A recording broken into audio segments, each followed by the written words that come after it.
1235 of the Heidegger series. We continue with the Heraclitus seminar. And it's Heidegger once more. Thus, you mean the transformation of things with respect to one ground. Think. The ground meant here is not some substance or the absolute, but light and time.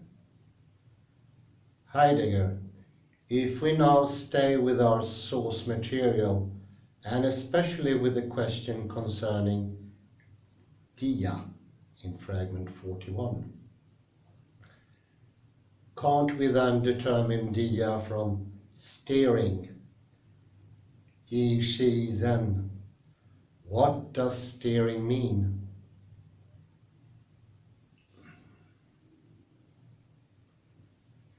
One can also subsume steering under movement, but with Heraclitus, the steering of lightning is that which stands face to face with all movement in entities, like the lightning stands face to face with that which shows itself in its light.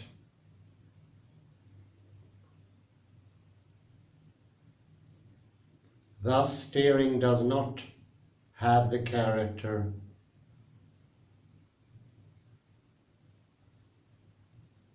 of being moved like entities, but rather the character of bringing movement forth in entities. Add to this that steering, which concerns tapanda, is no steering of individual things, but of the quintessential whole of entities. In the articulate jointed whole,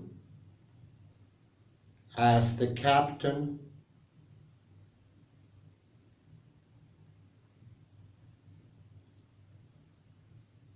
in the movement of sea and winds to which the ship is exposed, brings a cause to the movement of the ship, so the steering, bringing force to appearance of lightning, gives to all entities not only their outline, but also their thrust.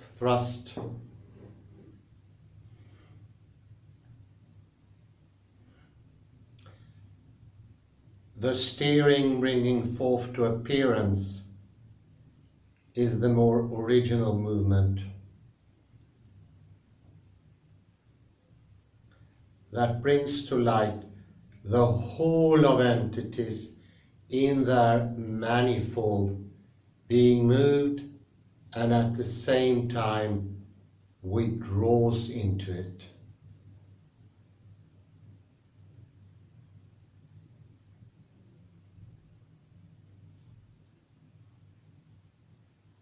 Heidegger.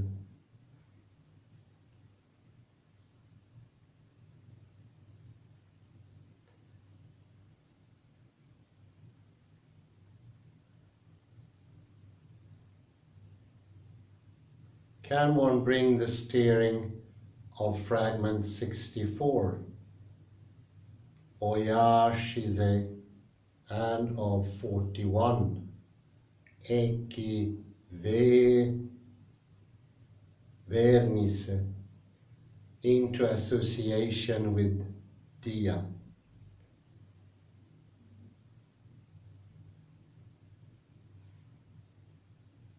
If so, what then results as the meaning of dia? Fink. In dia, a transitive movement is thought.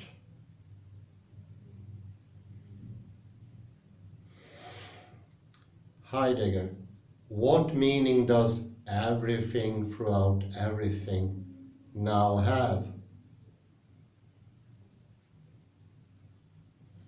Fink, I would like to bring Pandalia Pandon into association with Pyros Tropai,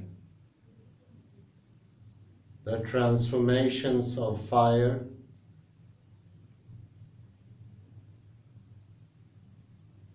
then imply that everything goes over into everything, so that nothing retains the definiteness of its character, but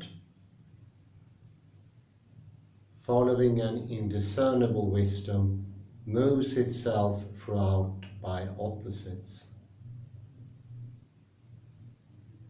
Heidegger, but why does Heraclitus then speak of steering?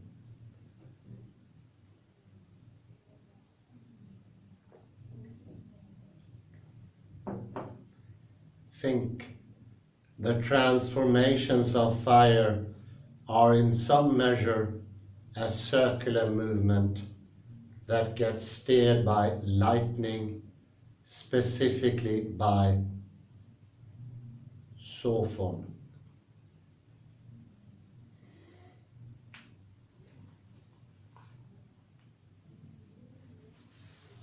The movement in which everything moves throughout everything through opposites gets guided.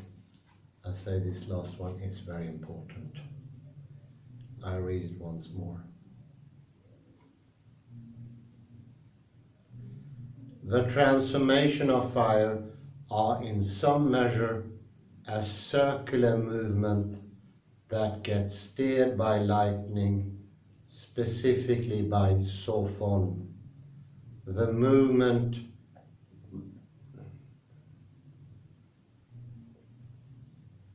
in which everything moves throughout everything through opposites gets guided. Heidegger, but may we here speak of opposites or of dialectic at all?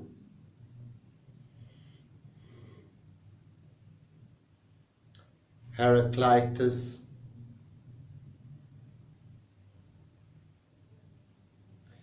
knows neither something of opposites nor of dialectic. Fink,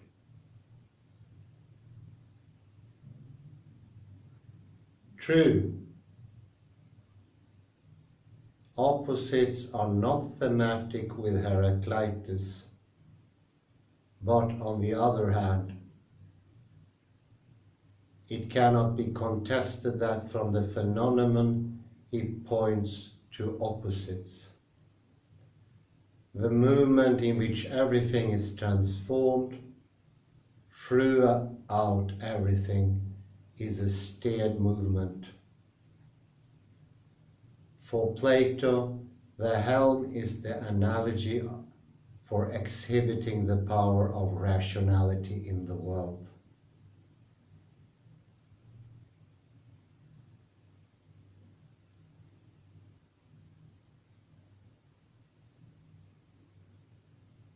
Heidegger, you wish to illustrate what steering means by naming that which steers, the logos. But what is steering as a phenomenon? Think, steering as a phenomenon is the movement of a human who, for example, brings a ship into a desired course.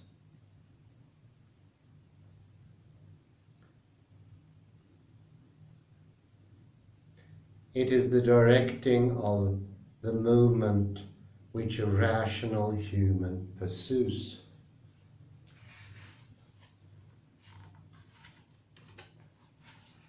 Heidegger, in the experiment which we undertake.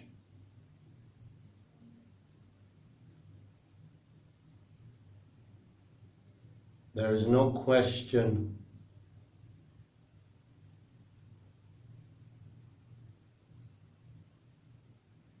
of wanting to conjure Heraclitus himself.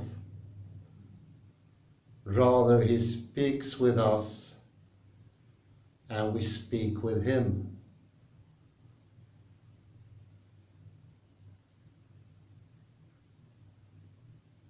At present, we reflect on the phenomenon of steering.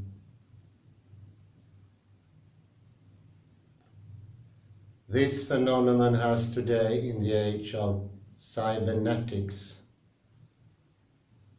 become so fundamental that it occupies and determines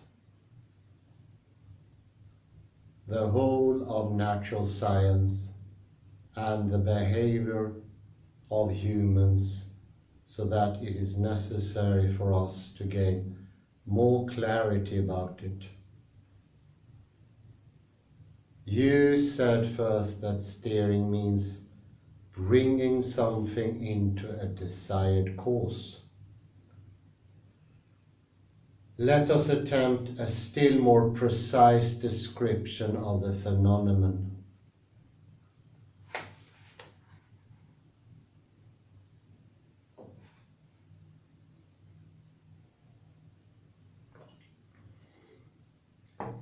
Fink. Steering is the bringing into control, in the Gewaltbringen of a movement.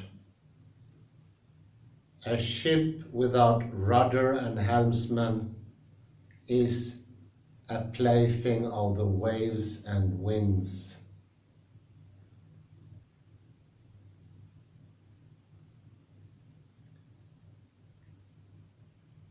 It is forcibly brought into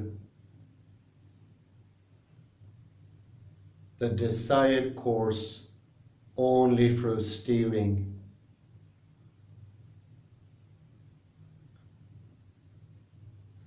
Steering is an intervening, transfiguring movement that compels the ship along a specific course. It has the character of violence itself.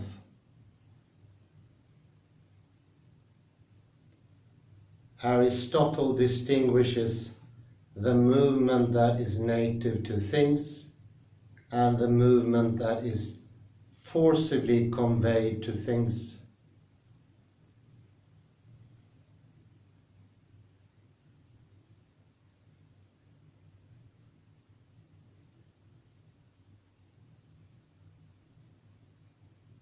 Heidegger, isn't there also a non-violent steering?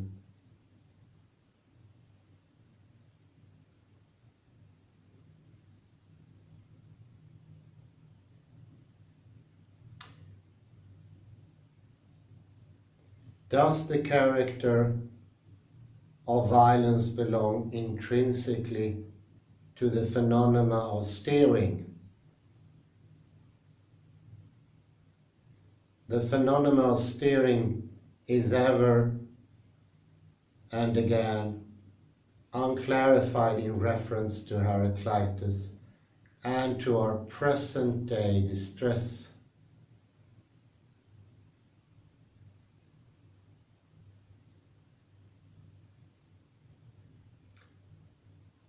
That natural science and our life today become ruled by cybernetics in increasing measure is not accidental. Rather, it is foreshadowed in the historical origin of modern knowledge and technology.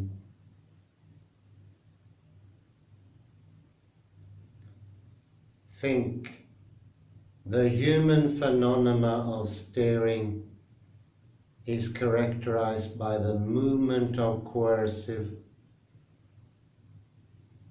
and pre-calculated regulation.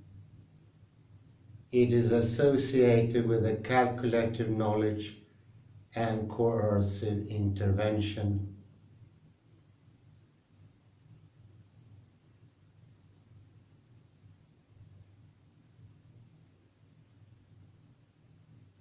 The steering of Zeus is something else.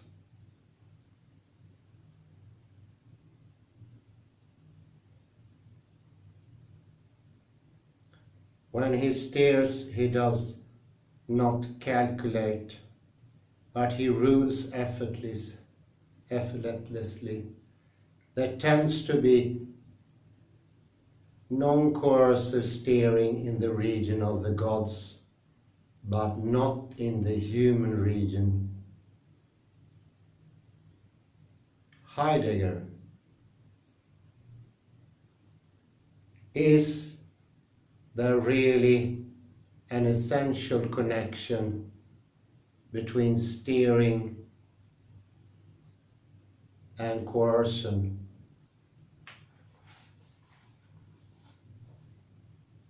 Fink: the helmsman of a ship is a man of skill.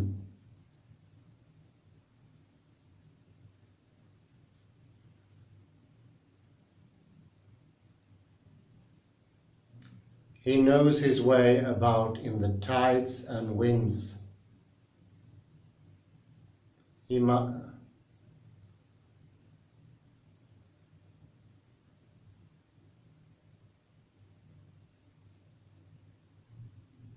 must make use of the driving wind and tide in correct manner.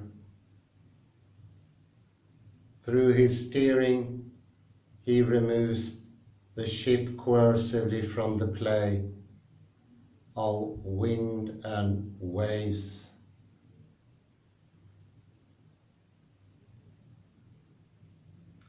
To this extent, one must thus see and also posit the movement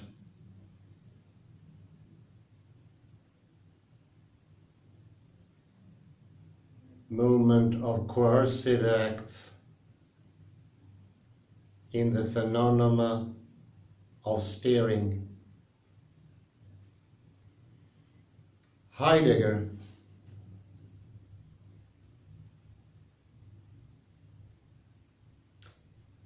isn't present-day cybernetics itself also steered? Fink: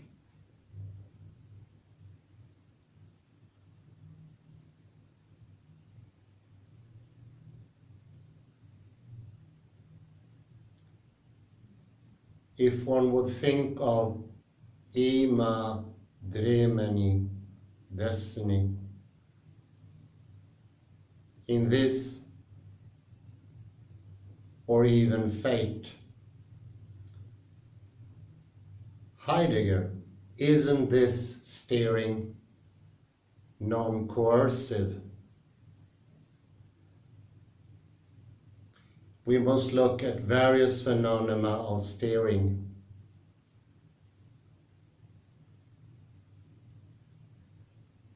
Steering can be, on the one hand, a coercive holding in line.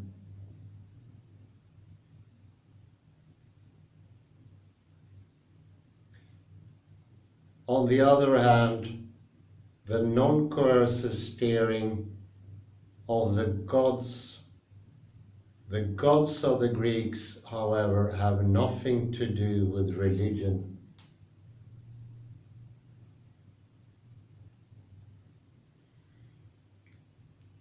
The Greeks did not have faith in their gods. There is, to recall Wilamowitz, no faith of the Hellenes. And I think that is a very important point To the Greeks, the gods were real, not something to believe in or have faith in. And their worship was exactly the same thing as you might honor a king. The king is real and therefore you honor him. You worship the gods for their real, not for the belief or faith or credulence in them. This is very different. Fink, however, Greeks had myth.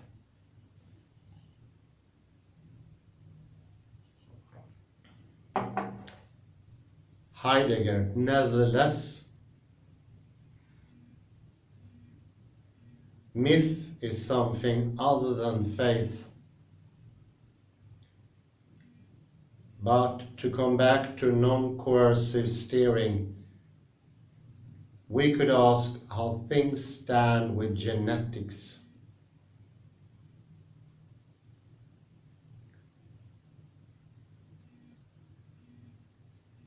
Would you also speak of coercive steering there? Think.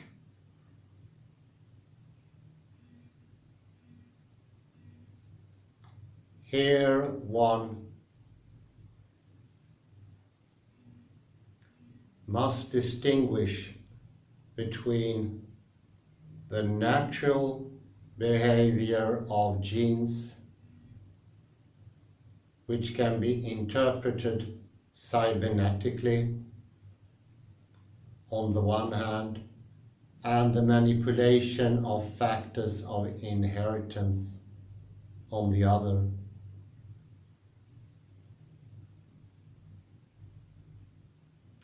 Heidegger, would you speak of coercion there, here?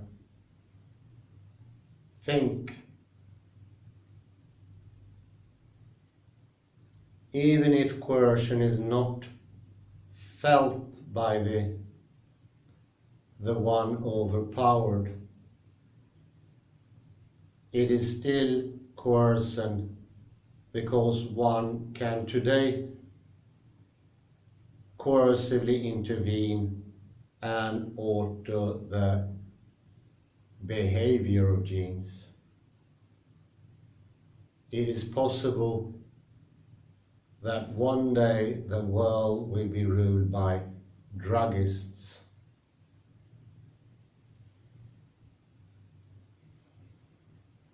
Heidegger,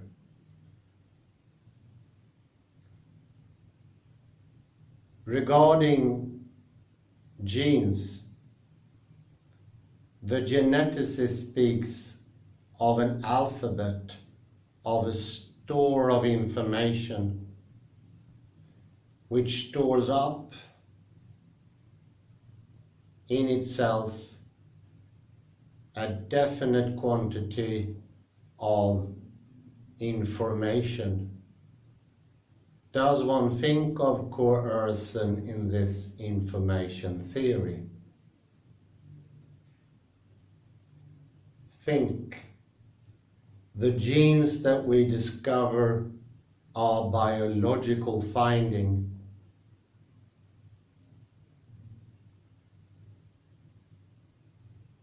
However, as soon as one comes to the thought of wanting to improve the human race through an altering steering of genes, it is thereby not a question of compulsion, which brings pain, but indeed a question of coercion. Heidegger, thus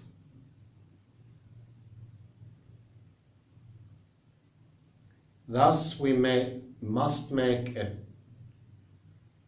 a twofold distinction. On the one hand, the information theoretical interpretation of the biological, and on the other hand, the attempt grounded on the former to actively steer.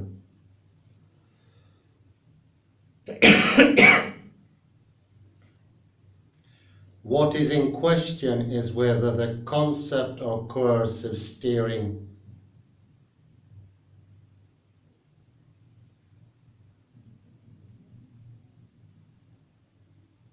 is in place in cybernetic biology. Fink, taken strictly, one cannot speak here of steering.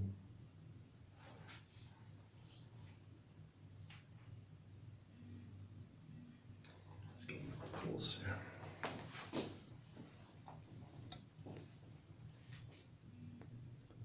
Here the concept of steering is of utmost importance. In academia today, all thinking is 100% passive. It's a copy-paste act, copying what is written and sort of mime it internally, repetition.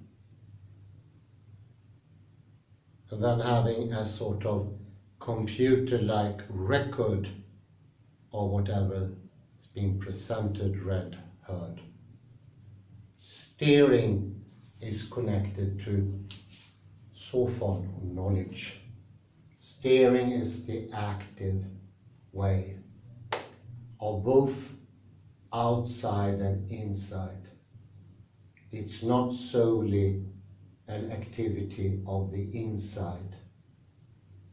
The solidity and unmovability of the world as we feel is a modern phenomenon.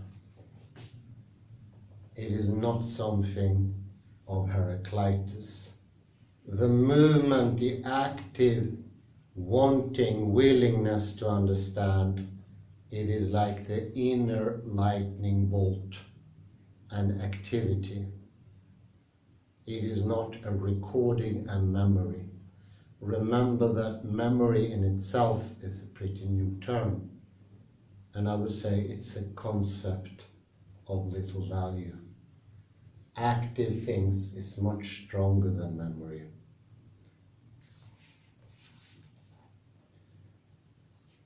Taken strictly, think. One cannot speak here of steering. Heidegger, at issue is whether an ambiguity presents itself in the concept of information. Think.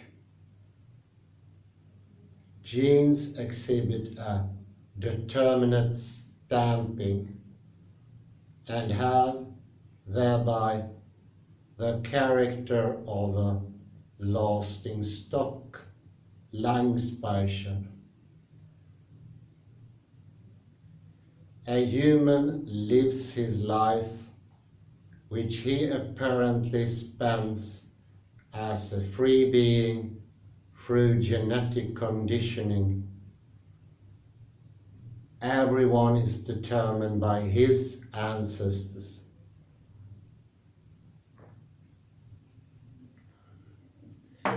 One also speaks of the learning ability of genes, which can learn like a computer.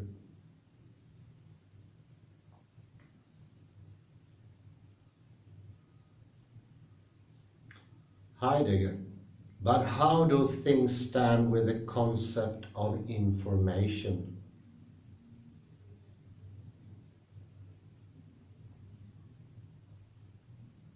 Think.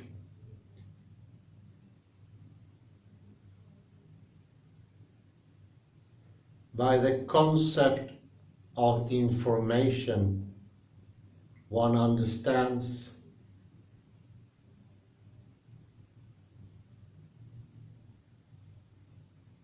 on one hand, informare, the stamping impressing of form, and on the other, a technique of communication. Heidegger: if genes determine human behavior, they develop the information that is innate to them. Fink: in some measure, as to information, we are not dealing here with the kind of information that one picks up. What is meant here is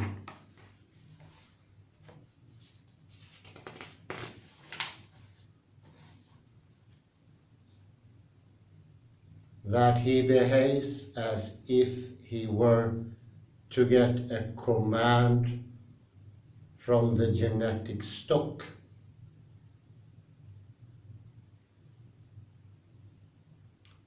From this point of view, freedom is planned freedom.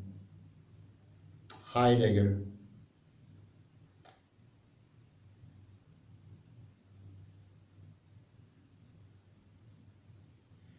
information thus implies, on the one hand,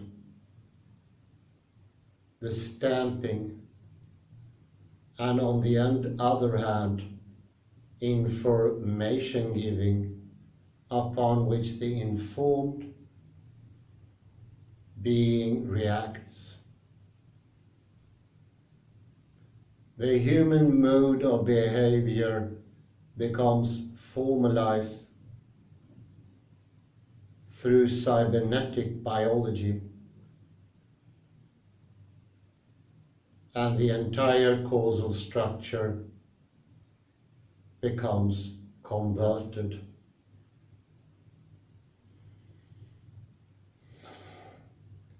We need no philosophy of nature. It suffices rather if we clarify for ourselves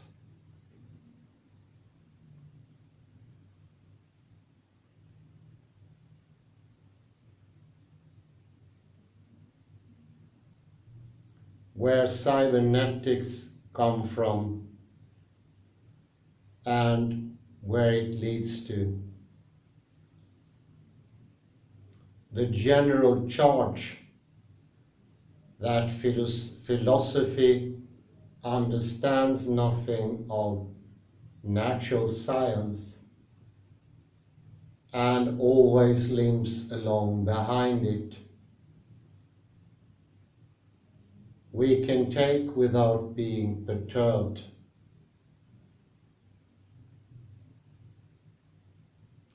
It is important for us to say to natural scientists what they are in effect doing.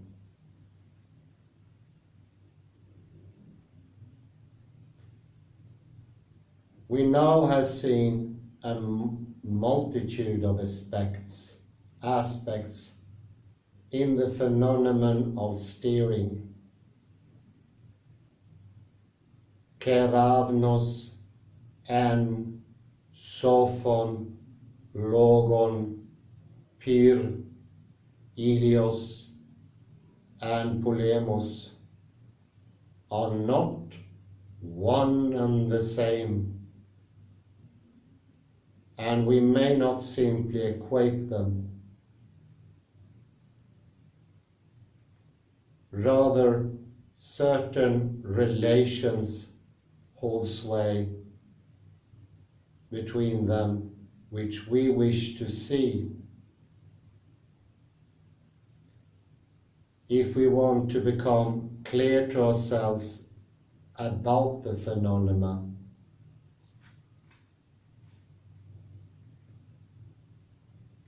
Heraclitus has described no phenomena. Rather, he has simply seen them.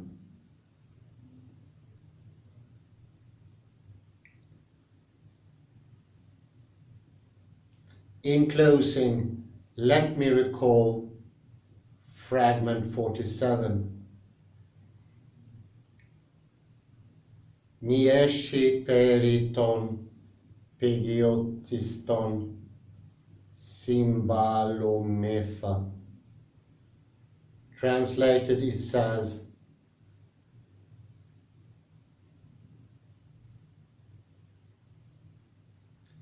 concerning the highest things,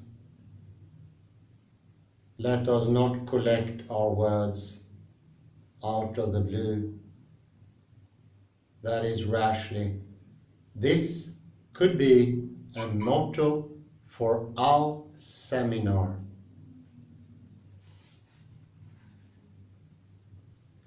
I will begin with the second chapter to have some leeway into it. And we're now on page 15 of the book. 2. Hermeneutical circle, relatedness of N and Panda. Fink, as a result of fragment 64, we are driven to the difficulty of elucidating the expression tapanda. I intentionally do not speak of the concept of tapanda in order to avoid the idea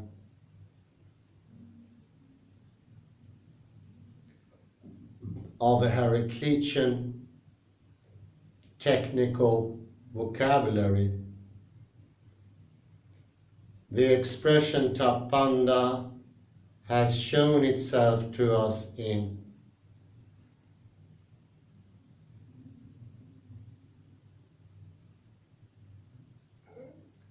fragment 64 as that on which lightning comes to bear in a steering way. Lightning as the opening light, as instantaneous fire, brings tapanda to light, outlines each thing in its form, and guides the movement, change and passage of all which belongs in tapanda.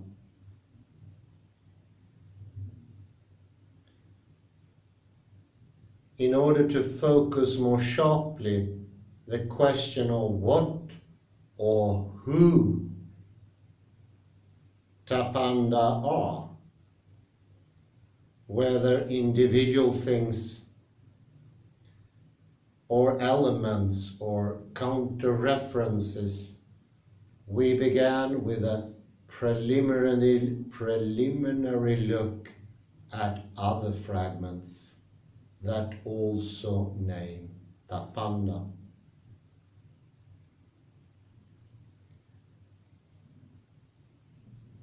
If we disregard what we have already brought into relation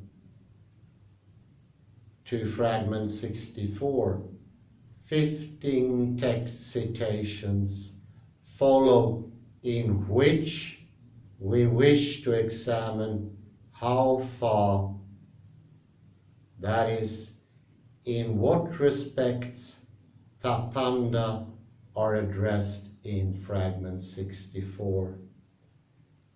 It has been indicated that lightning is the steerer. It is not a question of an immanent self-regulation of panda.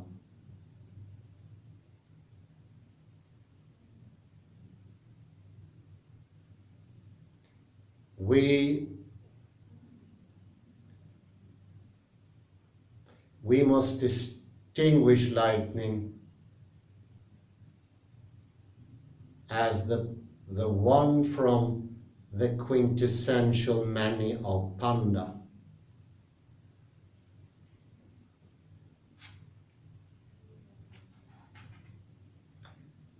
participant.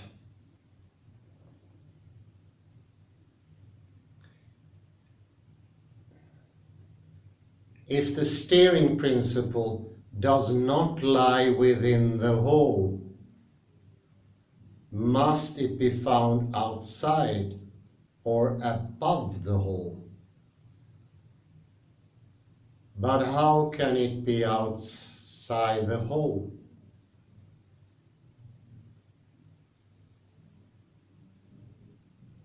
Think, if we press it,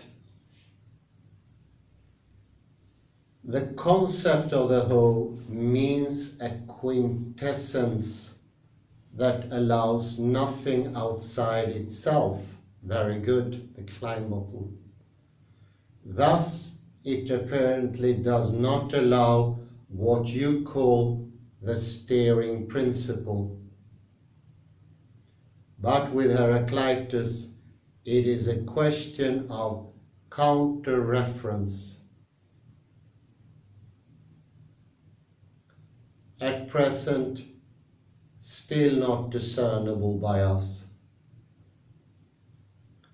Between the N of lightning and Tapanda, which are torn open, steered and guided by lightning,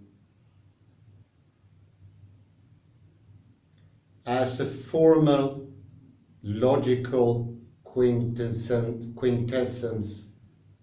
Tapanda signifies a concept of everything, which allows nothing outside itself, no view from outside the universe.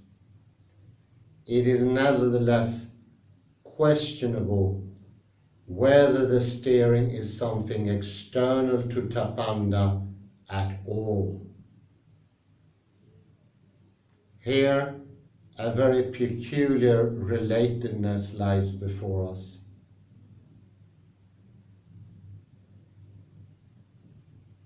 Which cannot be expressed at all with current relationship categories. The relatedness in question,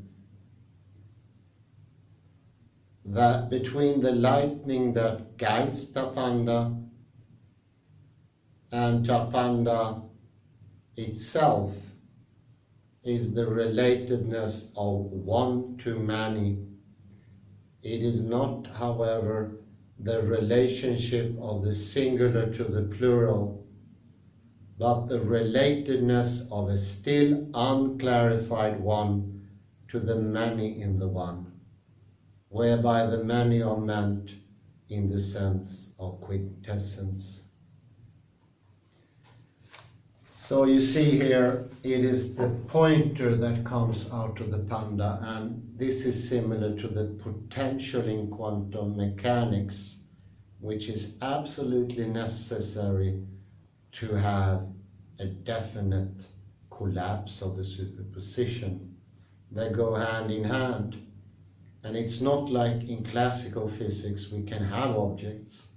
No, they can only be had in quantum mechanics, because without potential, without the many, neither can there be any specific object that is an actuality. They are both complementary, and complementary means just that, complementary. So one could call Heraclitus an early quantum physicist. No wonder some of the pioneers of quantum mechanics were absolutely delighted with Heraclitus once we really understood what he tried to say. Whereas he wasn't really understandable for neither Plato nor Aristotle as a fantastic philosopher. I say thank you very much and have a very pleasant afternoon. Bye bye for now.